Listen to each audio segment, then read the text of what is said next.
ऐसे एगो लड़का के दिल टूट गइल बा। देखियो ना सबकर दिल टूटल बा। हाई कुर्ता वाले भैया के तो ढेर टूटल दुबरा गइल बा ना पूरा। हां कि दिल ना लगाई हां हो गोरिया हो भैया जी आपका फेवरेट गीत कि दिल ना लगाई हां ये हमारे भैया का फेवरेट गीत है। अरे फिर चली आई अब जा जा जा जान भुला जाई कि तोरा बिना दुनिया बिरान लगे गोरी रे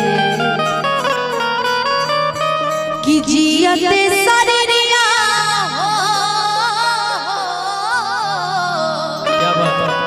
कि जियते शरीरिया बेजान लागे गोरी रे कि तोरा बिना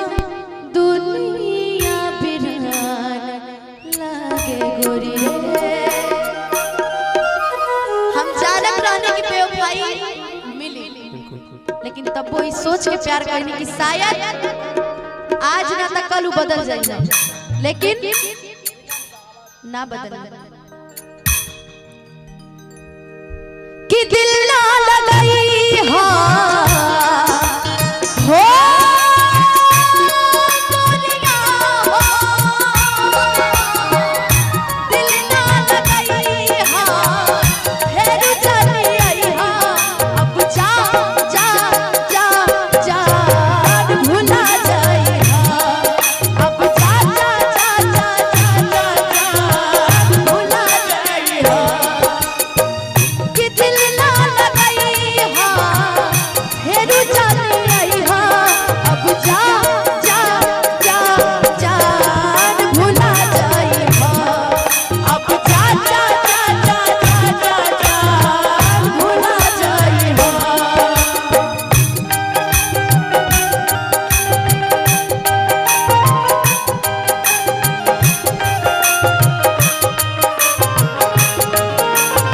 केहू दुनिया में नहीं थे तोहरा सिवा हो तोहरा सिवा प्यार में नहीं थी गोरी हम बेवफा हो हम बेवफा चाहे पतिया तू माना चाहे मत माना हो मत माना हो प्यार में नहीं थी गोरी हम बेवफा हम बेवफा।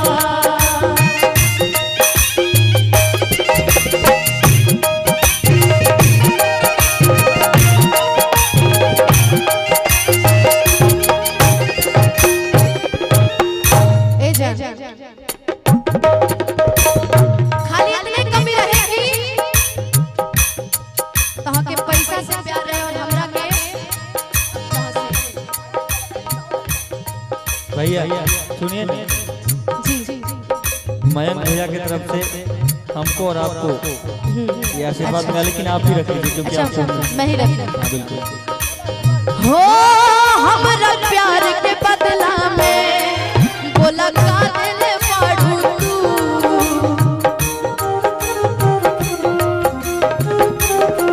हो हमरा प्यार के बदला में बोला का दिल पाड़ू तू जब दिल पाड़ू तू दादा का दिल पाड़ू तू प्यार झूठा सही दुनिया को दिखाने आ जा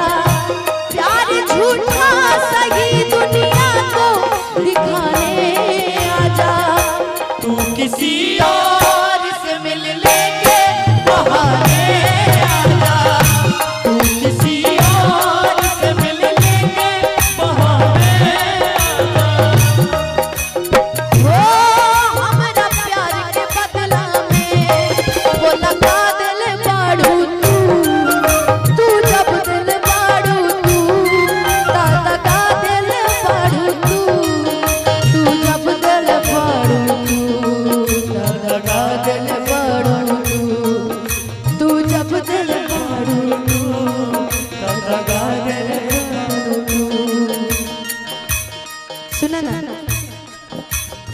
तो हम अपना माई बाबूजी से भी मिलवैले भेंट करवैले रहे, लेकिन आज पता चल रहा बा कि इनकर बियाह कहीं और लग गइल बा। याद मत आई हाँ हो